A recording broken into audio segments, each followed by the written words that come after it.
حالا میره بر فیتو اجرا میکنه عبدالولی، یک بار دیگه فیتوی دوم، دو تا فیتو سوم، تمام میشه، تمام ضربه فنی هم میکنه علی خودشو.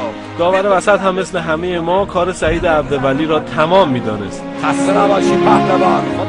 اما به یک باره مربی که او هم باخت را پذیرفته بود دست به اعتراض زد و ورق برگشت. اعتراض میکنه که گلو رو گرفته، دست دیگه این چنین نبود.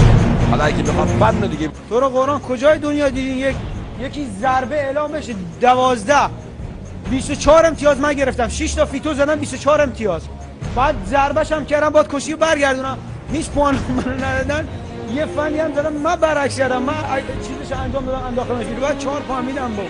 احتمالاً سعید عبدالولی نمیداند که کره‌ای‌ها در این قصه ید طولایی دارند، چون او در زمان جام جهانی 2002 که کره‌ای‌ها همراه ژاپن میزبان بودند فقط 13 سال داشت و احتمالاً به خاطر ندارد که کره‌ای‌ها با پرتغال و ایتالیا و اسپانیا هم همین کار را کردند.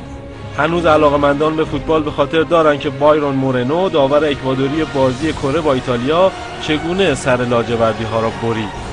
جالب است که مورنو بعدها به اشتباهش اعتراف کرد، داوری که پایش حتی به زندان هم کشیده شد.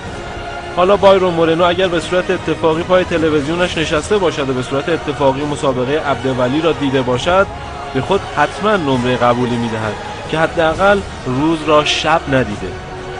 البته ورزش ایران صحنه‌های مشابه این زیاد دیده، مثل توهین سرمربی همین کره جنوبی به ایران یا تیم ملی فوتبال بحرین که پرچم کشور دیگری را برداشت. ای کاش ورزش دنیا از تختی ما یاد می‌گرفت که از پای مصدوم حریفش هرگز استفاده نکرد تا قهرمان بشود. ختم کلام اینه که از تمام مردم عزیز ایران طلب بخشش میخوام. واقعا یعنی وجود خودم رو گذاشتم، یک ذره توان تو وجود من نموند که سر دوشک نخوام بیرون اندازم.